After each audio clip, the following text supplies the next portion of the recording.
बच्चों 9th कक्षा में हमारे जम्मू कश्मीर की कश्मीरी जो प्रसिद्ध कवयित्री है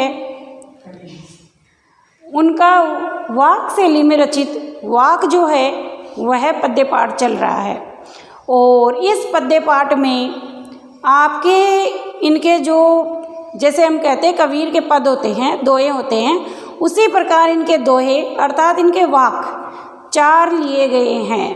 तो बच्चों भाग 1 की हमारी जो वीडियो कक्षा हुई थी उसके अंतर्गत हमने देखा कि ये जम्मू कश्मीर की प्रसिद्ध कवयित्री है। 1302 में इनका जन्म हुआ। इनकी एकमात्र रचना इनके वाक है। इसके अतिरिक्त ये संत कवयित्री है। जैसे हमारे कबीरदास जी थे ना बच्चों, उसी प्रकार ये संत कवयित्री रही है। इनके जीवन का उद्देश्य समाज में भक्ति का प्रचार प्रसार करना, ईश्वर से लोगों का आध्यात्मिक मिलन जो होता है किस तरीके से हो ये बताना, जन कल्याण करना, जनता की भलाई करना, सामाजिक और धार्मिक आडंबरों का विरोध करना, मानव या हम कहें कि आत्मा का परमात्मा से जो मिलन होता है उसमें बाधक जो हमारे 5 विकार है जिनमें हम काम, क्रोध, लोभ, मोह आदि को लेते हैं, उनकी किस तरीके से उन्हें समाप्त किया जाए, उनसे मानव मुक्त हो, ये सब विचार इन्होंने अपने वाक में, अपने दोहों में रखे हैं। तो इनके 4 वाक हैं जिनमें पहला वाक हमने इनका भाग 1 में देख लिया था, जिसमें हमने देखा रस्सी कच्चे धागे की खींच रही मैं नाव, कि कच्चे धागे की जो रस्सी होती है उससे अपने संसार रूपी नैया को खींचने की बात कही और संसार के भवसागर से कैसे पार पाया जाए, कैसे मुक्ति पाई जाए, ऐसा कवयित्री ने कहने की जो भावाभिव्यक्ति थी, अपनी अनुभूति थी, उसे हमारे साथ पेश किया, हमारे सामने रखा। अब जो हमारी ये संत कवयित्री जिसके कई नाम हैं, लल्ला है, ललिता है, लल्लेश्वरी है, ललगद है, ललारिपा है, तो इन कई नामों से ये जानी जाती है। इनका पद या वाक नंबर 2, पद या वाक नंबर 3 हम आज की कक्षा में समझेंगे। इसके ऊपर आज हम चर्चा करेंगे। तो बच्चों वाक नंबर 2 में भी लगभग वही बात है जो प्रथम में थी, क्योंकि ये संत कवयित्री हैं तो इनकी जो विषय वस्तु है वो एक समान ही है। ये ईश्वर भक्ति की, संसार से मुक्ति की, आत्मा से परमात्मा के मिलन की, इन्हीं विषय वस्तु पर अपनी बात करती है। और द्वितीय के अंतर्गत आत्मा का परमात्मा से जो मिलन होता है, आत्मा जैसे कि व्यक्ति मर जाता है तो मृत्यु के उपरांत उसकी आत्मा किस तरह परमात्मा से मिलती है, लेकिन ईड़ा और पिंगला नामक जो 2 नाड़ियाँ हैं हमारी, उनके मध्य हमारी चेतना सुषुम्ना नाड़ी जो आत्मा स्थित है वो परमात्मा तक पहुँचती है। तो उस मांझी को, ईश्वर को वो क्या जवाब देती है, किस आधार पर, किन दिव्य गुणों के आधार पर अपने कर्मों की वो बात करती है या संसार रूपी भवसागर से वो पार पाती है, उसे मोक्ष या मुक्ति मिलती है, ऐसे विचार इन्होंने रखे हैं। तो बच्चों पद नंबर 2 हम पहले देखेंगे, 3 हम बाद में समझेंगे। छोटे छोटे हैं लेकिन भावार्थ बहुत गूढ़ है, बहुत ही गहरा है। लौकिक से अलौकिक की बात कवयित्री ने कही है। देखो बच्चों वाक नंबर 2 में कवयित्री जो है वो कह रही है, खा खा कर कुछ पाएगा नहीं, खा खा कर कुछ पाएगा नहीं, न खाकर बनेगा अहंकारी, सम खा तभी होगा संभावी, खुलेगी साकल बंद द्वार की। यह भाव इन्होंने रखे। अब बच्चों 2 लाइनों में, वैसे पंक्तियाँ 4 बनी हैं लेकिन 2 ही पंक्तियां हैं। इन 2 पंक्तियों में छोटे से इस वाक में, पद में बहुत ही गूढ़ अर्थ कवयित्री ने हमारे सामने पेश किया है। कवयित्री सांसारिक प्राणी को, मनुष्य को संबोधित करते हुए कहती है, खा खा कर कुछ पाएगा नहीं कि हे मनुष्य, जब तू माता के गर्भकाल के पश्चात प्रसव पीड़ा से जन्म लेता है, तेरा जन्म हो जाता है, तू शैशव अवस्था से बाल्य अवस्था, बाल्य अवस्था से किशोर अवस्था, किशोर अवस्था से युवा अवस्था, युवा अवस्था से तो वृद्धावस्था, इन 4 अवस्थाओं को पार करते हुए अंत में मृत्यु को गले लगाता है। लेकिन खा खा कर कुछ पाएगा नहीं। इन चारों ही अवस्था में तो बहुत कुछ खाता है, अर्थात बहुत कुछ भौतिक सुख सुविधाओं को भोगता है, सांसारिक जीवन जीता है। जीवन की जो तुम्हारी इच्छाएं हैं, चाहे वो शारीरिक हो चाहे वो भौतिक हो, उन्हें तो पूर्ण करता है, उन्हें पूरी करता है, उन्हें भोग लेता है। न खाकर बनेगा अहंकारी, लेकिन उनको खाने के बाद में भी तेरा अहंकार, उनको भोगने के बाद में भी तेरा अहंकार समाप्त नहीं होता है। अर्थात तेरे अहंकार की समाप्ति नहीं होती है, अपितु तेरी पिपासा, इच्छाएं, महत्वाकांक्षाएं और अधिक बढ़ती जाती है। तो कहने का जो सामान्य अर्थ है सरल भाषा में वो यही है कि हे मनुष्य, तो इस संसार में आने के बाद भौतिक सुख सुविधाओं में फंस जाता है, ईश्वर को भूल जाता है, तेरा जन्म किस उद्देश्य से हुआ है ये तो भूल जाता है। ये तुम्हें कभी नहीं भूलना चाहिए, तुम्हें सदैव ईश्वर का स्मरण करना चाहिए। आगे दूसरे नंबर की लाइन में कवयित्री कहती है, सम खा तभी होगा संभावी, खुलेगी साकल बंद द्वार की। समखा, समका का अर्थ होता है मध्यम मार्गे, अर्थात समभावी बन, सबको बांटने वाला, सदाचार पूर्ण जीवन जीने वाला, अच्छी तरीके से शांतिपूर्ण संतों की तरह, साधु सज्जनों की तरह जीवन जीने वाला बन, तभी खुलेगी साकल बंद द्वार की। देखो बच्चों, छोटी सी बात सांसारिकता के आधार पे लौकिक से अलौकिक बात कही है कि खुलेगी साकल बंद द्वार की। साकल का अर्थ होता है कुंडी, बंद यानी बंद, द्वार यानी दरवाजा। तो जिस प्रकार हम दरवाजे के लॉक लगा देते हैं, कुंडी लगा देते हैं, तो दरवाज़ा बंद हो जाता है, और दरवाज़ा बंद हो जाता है तो बच्चों अंदर प्रवेश वर्जित होता है, या हम जा नहीं सकते हैं। तो उसी प्रकार यहाँ लल्लेश्वरी कवयित्री हमें कह रही है कि सम का तभी होगा संभावी, जब तू भगवान की भक्ति करेगा, सदाचार पूर्ण जीवन जिएगा, अच्छे कर्म करेगा, दिव्य गुणों से युक्त होगा, तभी तेरी जो बंद द्वार की साकल है, ईश्वर भक्ति का जो मार्ग तुम्हारे सामने बंद पड़ा है, तेरी आत्मा का परमात्मा से जो मिलन नहीं हो पा रहा है, वो बंद द्वार खुल जाएगा और तुम्हें उस परम तत्व की प्राप्ति हो जाएगी। तो बच्चों, इसके अंतर्गत वाक शैली में रचित छोटा सा पद है, लेकिन काफ़ी गूढ़ अर्थ हमने समझा। एक बार इसकी व्यवस्थित व्याख्या में पुनः बता देती हूँ। खा खाकर कुछ पाएगा नहीं, न खाकर बनेगा अहंकारी, सम का तभी होगा संभावी, खुलेगी साकल बंद द्वार की। प्रस्तुत पद्यांश में गद या लल्लेश्वरी कवयित्री कह रही है कि हे मनुष्य, तो जब इस संसार में आता है, संसार में जन्म लेता है, तो भौतिक सुख सुविधाओं में फंस जाता है, भोग विलास में फंस जाता है, परिणाम स्वरूप तो ईश्वर भक्ति नहीं करता है। तेरे जीवन का जो उद्देश्य है उससे मार्ग से तू भटक जाता है। अतः अगर ईश्वर की तुम्हें प्राप्ति करनी है, मध्यम मार्ग को खोलना है, तो अपने जीवन में समता का भाव, सज्जनता का भाव, संतों की तरह जीवन जीने का भाव तू अपना, समाज के कल्याण में, संतों के कल्याण में, दिनों के उद्धार में तू अपना जीवन जी, सदाचार पूर्ण, संयम पूर्ण तुम जीवन जी, ताकि जो तुम्हारा ईश्वर भक्ति का जो बंद द्वार है, दरवाज़ा है, वो खुल जाए और तेरी आत्मा का परम तत्व से, परमात्मा से मिलन हो जाए, अर्थात तुम्हें मुक्ति की प्राप्ति हो।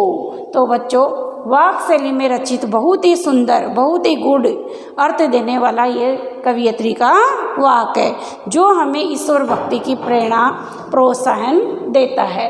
अब बच्चों मान लो इसमें से कई सारे क्वेश्चन हमारे बन रहे हैं। इसमें सम शब्द आया है तो हमसे पूछ ले प्रस्तुत पद में सम शब्द का क्या तात्पर्य है। क्वेश्चन नंबर 1 बन रहा है इसमें से।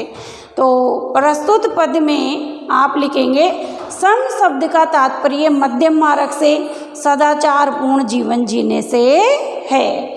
इसी तरह मान लो ये पंक्ति आपको दे दे और पूछ ले खुलेगी साकल बंद द्वार की, इस पंक्ति के माध्यम से कवियत्री क्या कहना चाह रही है। कवियत्री जो है वो क्या कहना चाह रही है। तो खुलेगी साकल बंद द्वार की से तात्पर्य ईश्वर भक्ति का जो दरवाज़ा बंद है उसके खुल जाने से, अर्थात आत्म तत्व की, आत्मा की परमात्मा से मिलन होने या प्राप्ति होने से कवियत्री का अभिप्राय रहा है। तो कई छोटे छोटे क्वेश्चन इनमें से बन सकते हैं। अब हम इनका वाक नंबर 3 या पद संख्या जो 3 है वो समझने की चेष्टा करते हैं। 3 नंबर में कवियत्री बहुत ही गूढ़ अर्थ वाली, बहुत ही अलौकिक आध्यात्मिक बात कह रही है। और यहाँ पर बच्चों जो सुषुम्ना, ईड़ा और पिंगला के बीच में जो नाड़ी होती है सुषुम्ना नाड़ी, जिसके जागृत होने पर आत्मा को ब्रह्म तत्व की प्राप्ति होती है, ब्रह्म की अनुभूति होती है, यह बात कह रही है। तो बच्चों यहाँ पर हम एक चीज़ देख सकते हैं कि कवियत्री लल्लेश्वरी का जन्म 1302 में हुआ था, जबकि कबीर का जन्म 1398 में, कुछ लोग 1455 में मानते हैं। तो यानी कहने का तात्पर्य है कि इनका जन्म कबीर से पहले हो चुका था। तो हम अपने आदिकाल की धाराएं देखते हैं जिनमें जैन, सिद्ध, सूफी, नाथ आदि कई 5 काव्य धाराएं हैं। आदिकाल की जो जैन, सिद्ध, नाथ और लौकिक और चारण ये जो काव्य धाराएं थी उनमें नाथ एवं सिद्ध काव्य धाराएं प्रमुख रही। तो बच्चों अगर हम देखते हैं तो 1302 में जन्मी लल्लेश्वरी के ऊपर हमें सिद्ध साहित्य या नाथ साहित्य की हठ योग साधना पद्धति का प्रभाव देखने को मिलता है। कौन सी साधना पद्धति?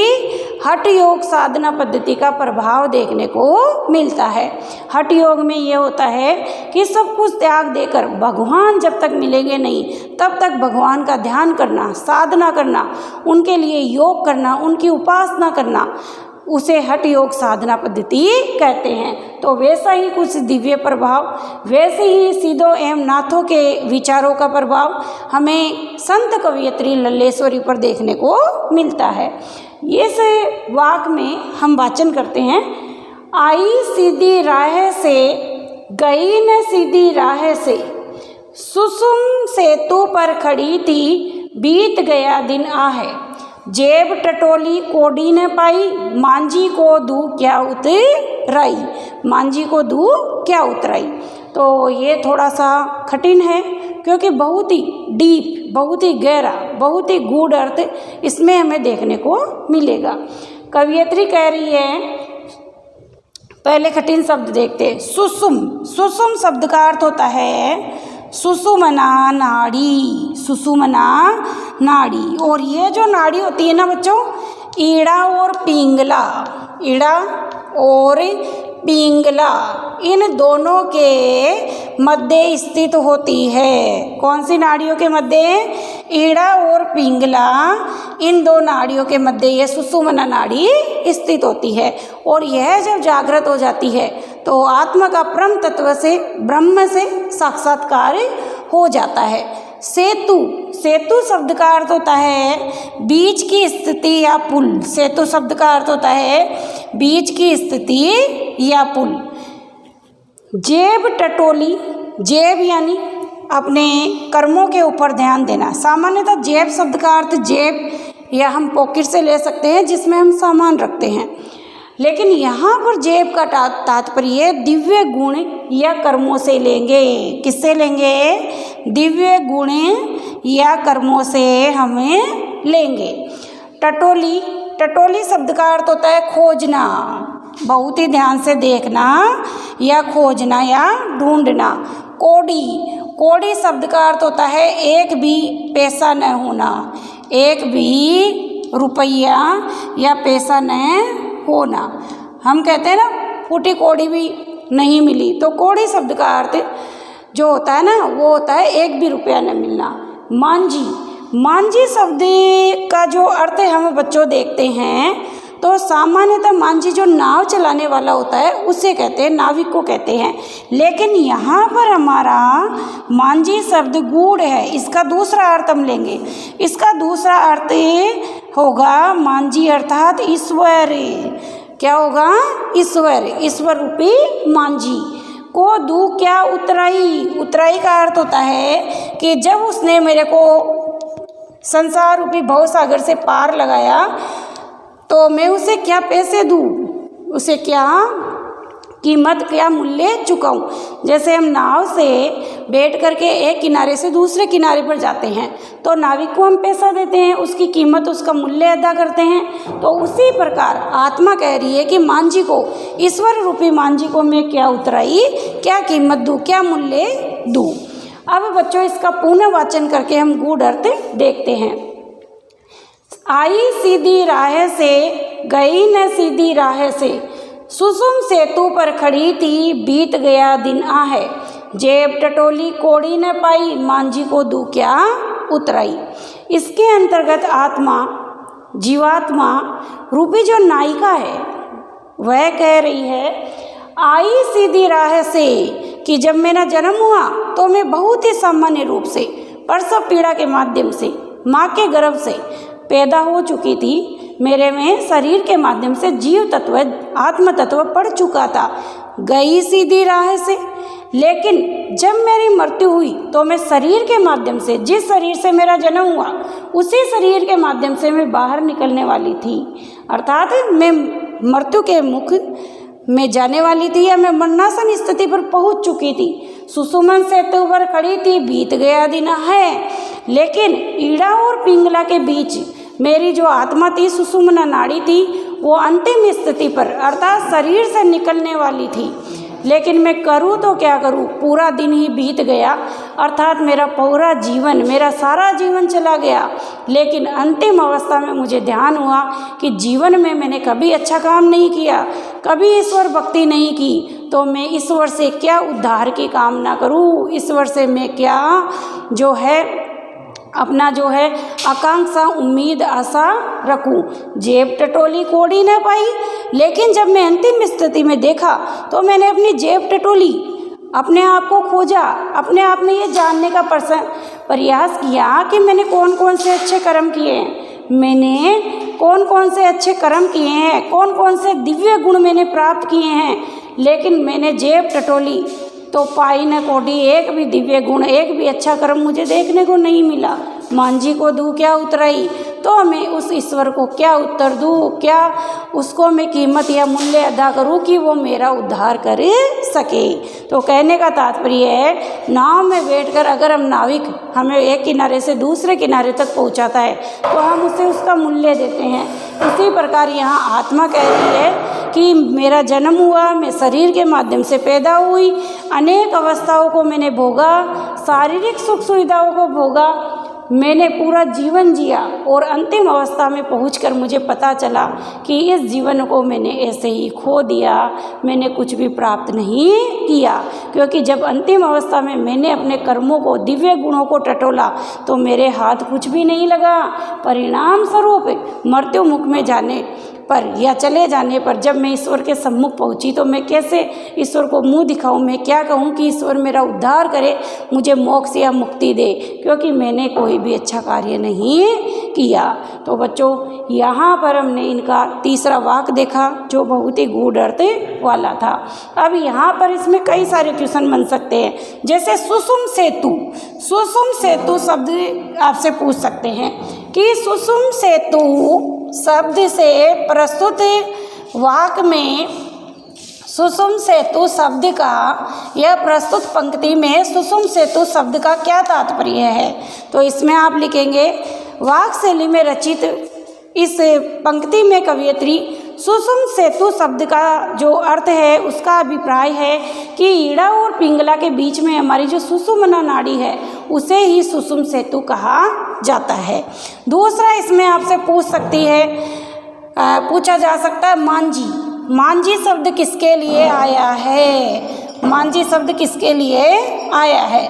तो आप लिखेंगे मांझी शब्द इसके अंतर्गत ईश्वर के लिए आया है। उतराई शब्द जो है संसार रूपी भवसागर से पार लगाने से लिया गया है। तो बच्चों आज की जो हमारी वीडियो कक्षा हुई है उसमें हमने पद नंबर 2 और वाक्य नंबर 3 को समझा। आज की वीडियो कक्षा को आप देख करके अपने इस पाठ में पद संख्या 2 और 3 का अच्छी तरीके से अध्ययन करेंगे और सह प्रसंग व्याख्या अपनी उत्तर पुस्तिका में लिखेंगे भी और याद भी करेंगे।